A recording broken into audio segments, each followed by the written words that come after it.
Ladies and gentlemen, please welcome President of Dream Cruises and Managing Director of Crystal Cruises Asia, Thatcher Brown, in discussion with Skift Asia Editor, Raini Hamdi.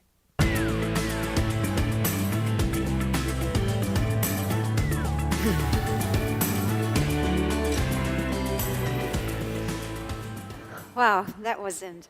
We're in trouble, Thatcher. That was really hard act to follow. Anyway, first a quick recap of Genting Cruise Lines. Is the Asian cruise pioneer, as you know, started as Star Cruises 25 years ago. Acquired U.S. luxury cruise line Crystal Cruises in 2015. Launched Dream Cruises in 2016 as Asia's first ever luxury cruise line. Two ships, Genting Dream, that is home ported in Singapore, and World Dream, based in Hong Kong and Guangzhou. And you have a third ship, which is the former Superstar Virgo that's been rejigged to a Dream ship that's based in Shanghai.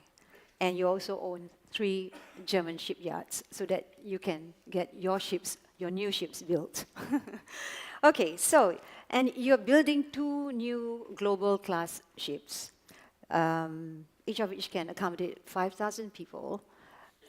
Can you tell us about Dream's ambition to be a global cruise line? Sure. Raini, thank you.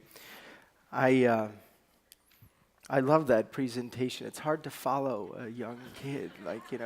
This is what I want now. I want 1 million Dream Cruisers. Which you had, right? That's what I want, Raini. So we're going to build these big ships, and I'm going to get that. Yeah. Are you with me? I tell you, we need all the help we can get, and it's no one should be ashamed to ask for it. The global class concept, the genesis of that came from launching our first ships,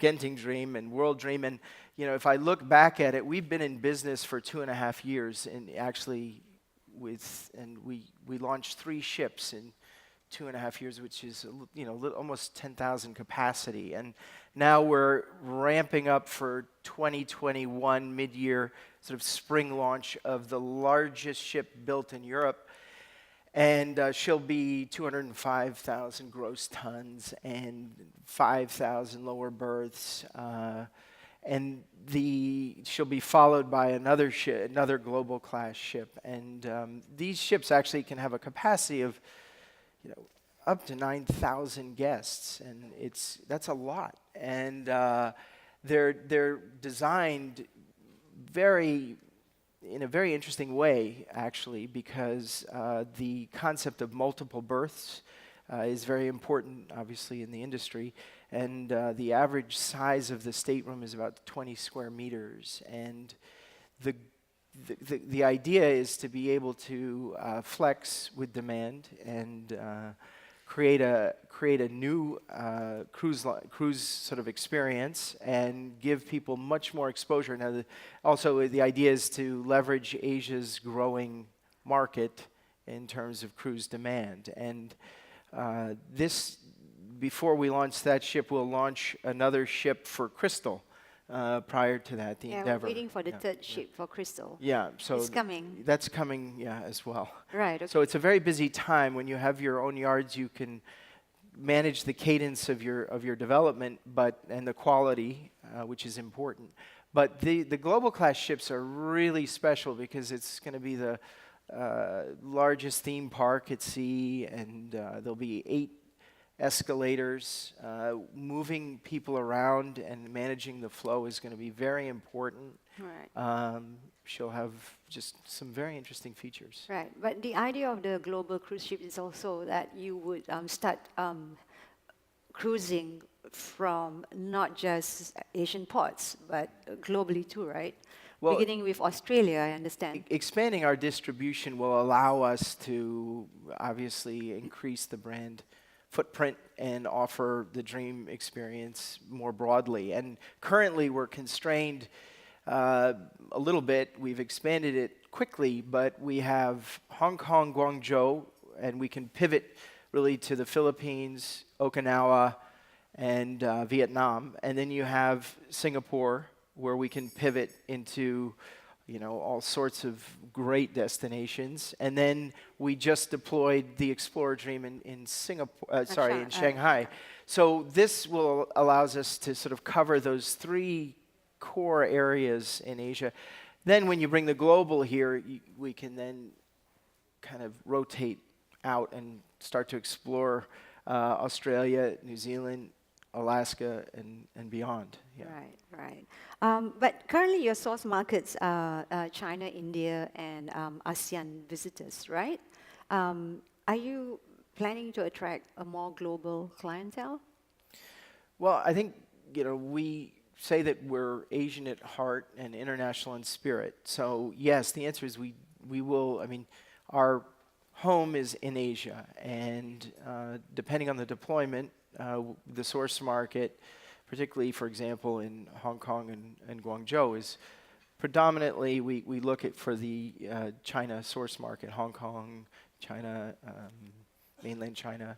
And then here in Singapore, it's more fly cruise and within the Southeast Asia region. But yes, the idea is we are Asia's cruise line, and so we will appeal to the primary Asian, Pan-Asian source markets.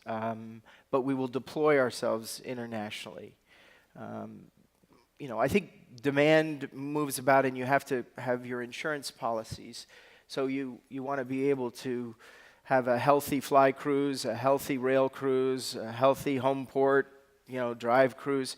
And so we're looking to expand that distribution, but our core source markets will be sourced from Asia. Right. Yes. Yeah. Let's talk a little bit about the rail cruise, right? I mean, rail and cruise, because I think there's a lot of opportunity there in China where you could capture new markets to cruise because of rail lines. Yeah, it's incredible if you haven't taken the high-speed rail service to in or out of Hong Kong from mainland China. It's quite remarkable, and it allows you just to shorten the time and bring your guests to your home port very quickly. I mean, in Hong Kong, for example, the station is very close to the Kai Tak terminal. You can have easy transfer services. And what's also interesting is if you look at the time it takes you, if you're from Shanghai, let's say, or Xiamen's a better example, and you go to the train station and then you take the train down to the Guangdong, down into Hong Kong, you will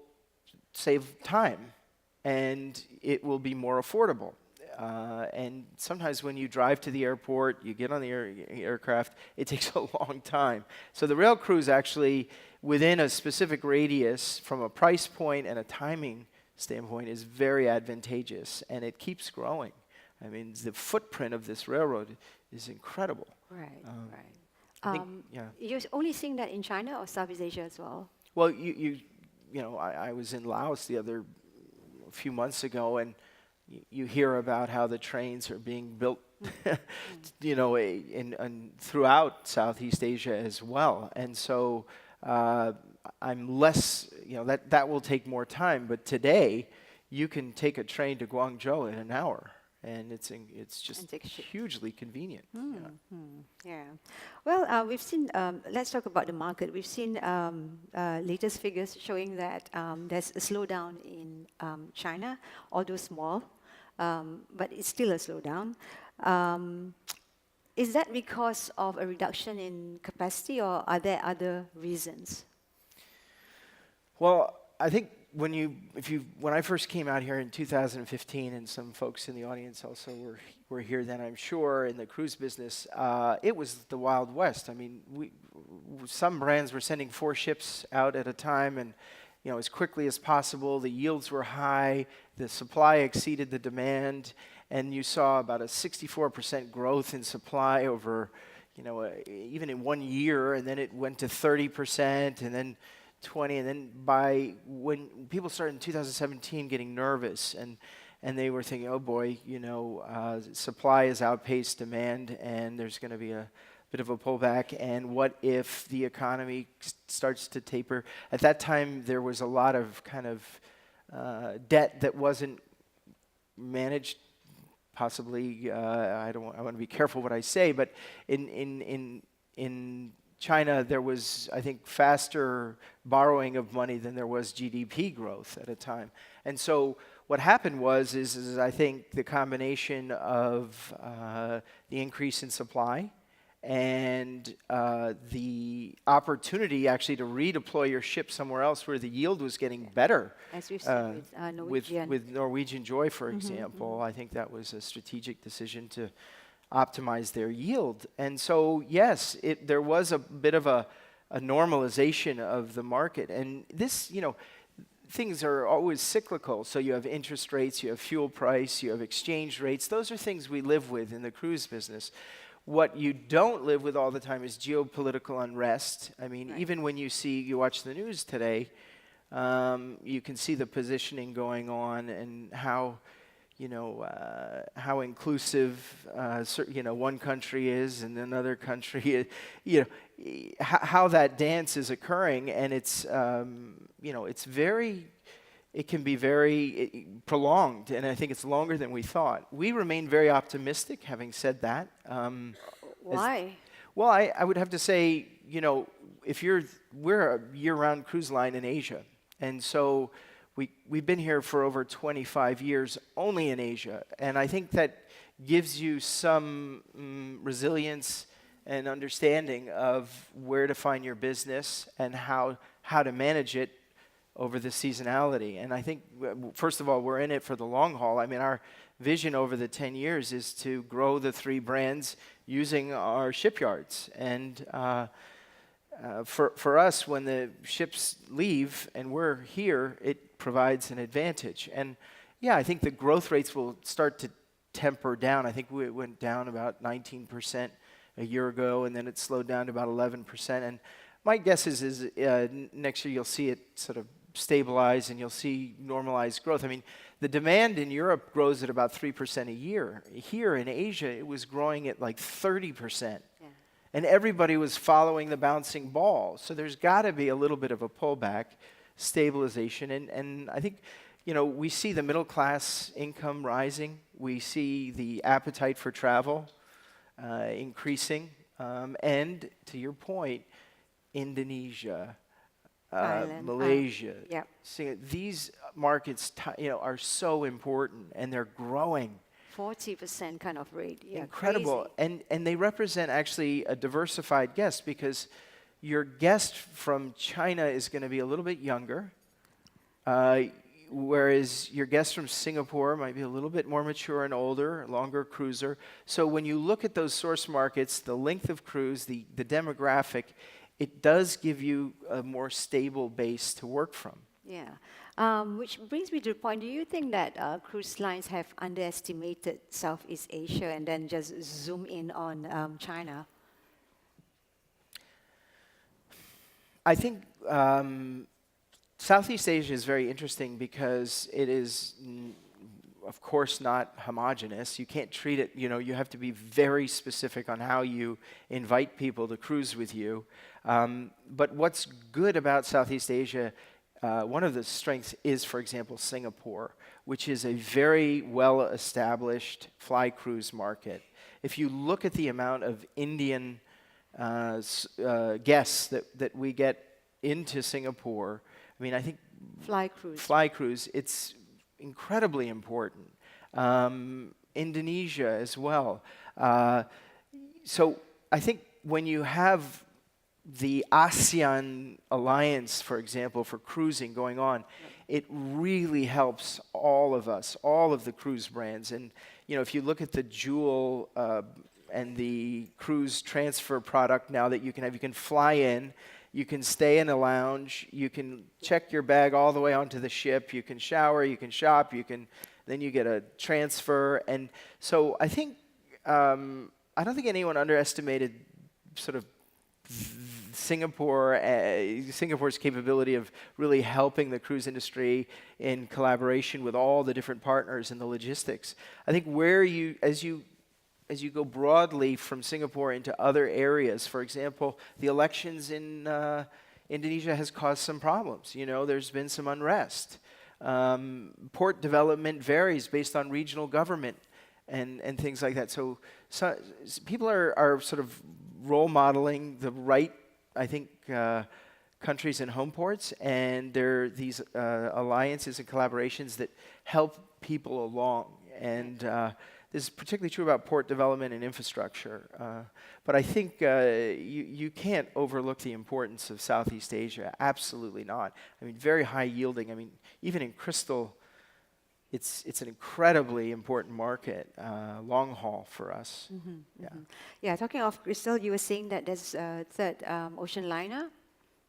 Yeah, so we're launching the first expedition, polar class expedition ship, and she'll come out in 2020 in August, right before the Olympics.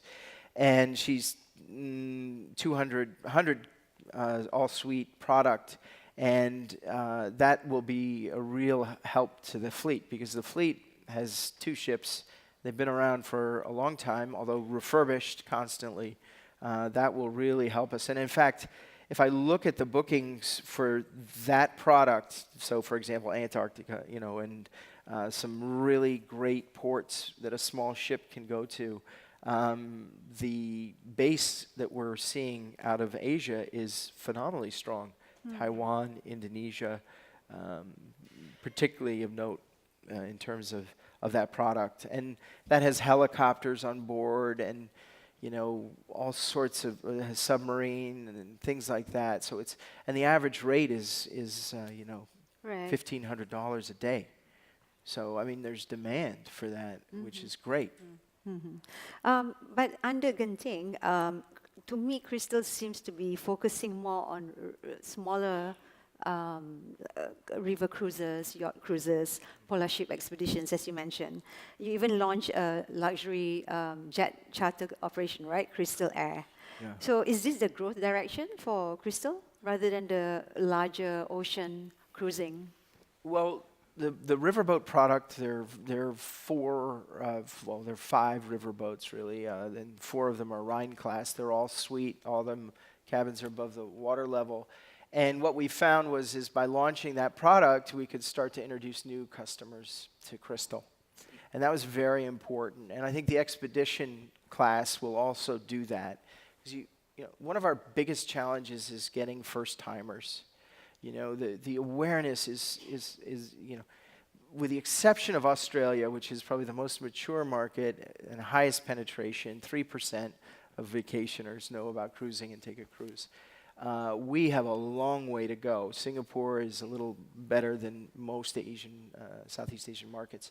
But by introducing these products, you can start to cross-sell and begin to trade people through your experiences. And they're constantly looking for, you know, new things. I want to go to Vienna, and then I want to, you know, do a pre or post. And the bucket list thing became particularly relevant with the aircraft. We have a 777 Boeing jet that I manage, and we introduced that in the first quarter, a little over a year ago, and we did these curated trips, and it was very clear to us that it was for people who wanted to do a double New Year, like you could go to Sydney, celebrate the New Year, watch the fireworks, hop on the plane, and then go to Honolulu, celebrate the New Year again, be one day younger. And Right. and then go, you know, and then we have Crystal clients who charter the jet, they fly to Iceland and surprise all their friends, and then they fly to Venice, pick up our yacht takes them to Dubrovnik, get on the plane on Dubrovnik and fly home.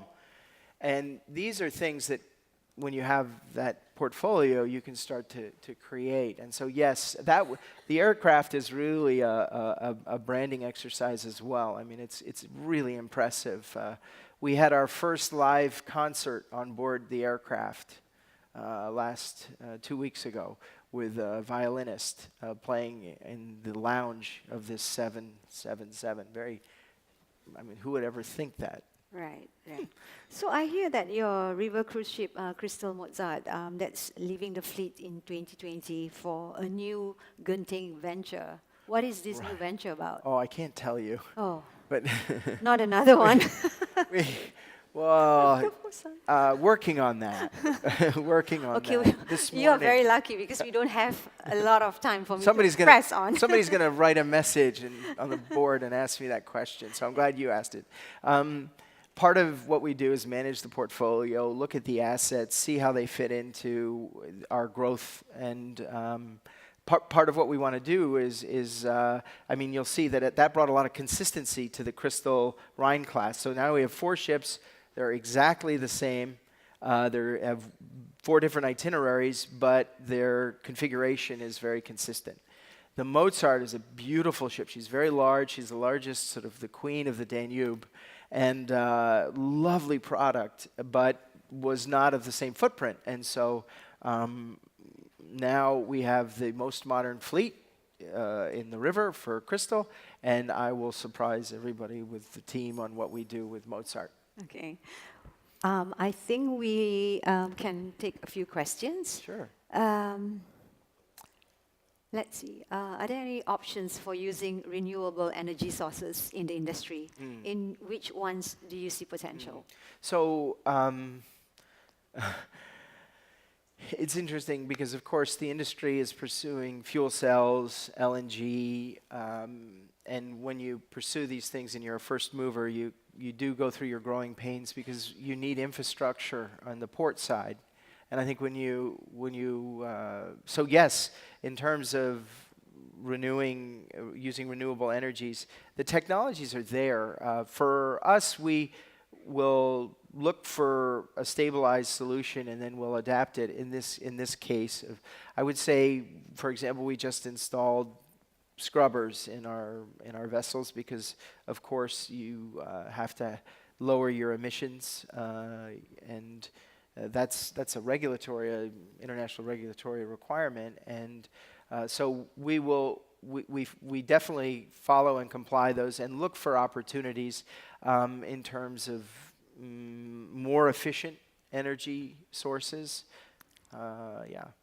Okay, there's a question on environment, being environment friendly, which is quite related. As the more larger cruise ships come to town, to this region, is there a danger of overcrowding? Yeah, I mean, Boracay limiting Raini, cruise ships. you guys did a piece on Boracay, I think, recently, and of course we went there, and we do go there. I'm reminded of the photograph that you might have all seen on the line to get to the top of Everest. How many of you saw that picture, right?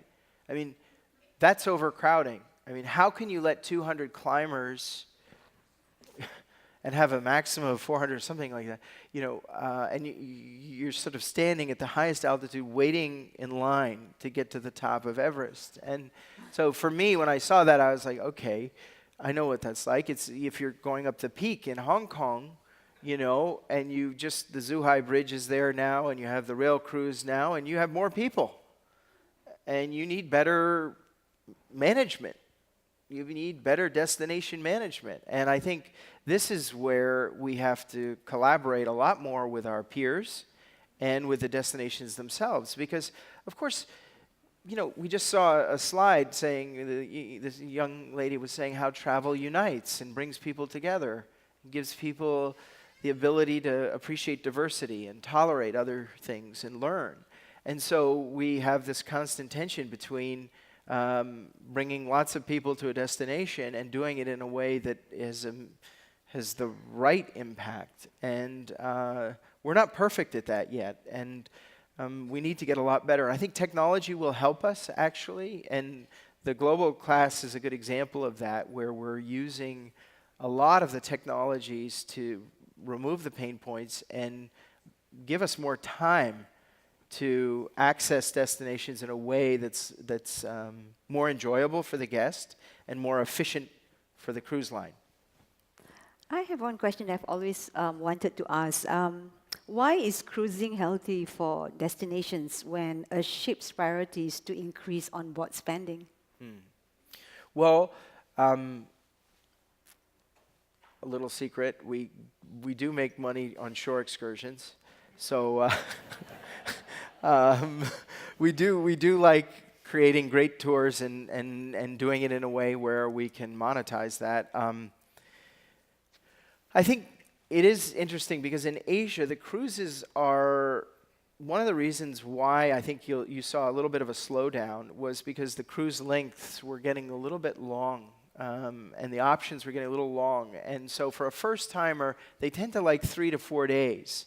And so when you have a 3 to 4 day cruise, you have maybe 2 ports of call, and there was the period of kind of shopping frenzy indulgence where the shore excursion was a glorified shopping tour, which really denigrated the whole destination experience. Now, I do think shopping is important to, you buy your memories and they're great indigenous products and things. However, I think the idea of a shore excursion is about sharing the destination with your guests. And cruise guests buy on destination for the most part. Where we run into trouble is when our tours are suboptimal because somebody wants to sell, junk or too much stuff. And it's not really integrated into a historical, cultural, natural experience. And, we should pretty much follow the cadence of the guest, what they want. And I think you're right. We do like to have people enjoy everything that we create on the ships for them, and we tend to be all-inclusive. But shore excursions are really important, and that's a big challenge for us as we go forward, particularly in Asia where the model is everybody wants a piece of the action. I think we have run out of time. Thank you so much, Thatcher. Welcome. Thank you.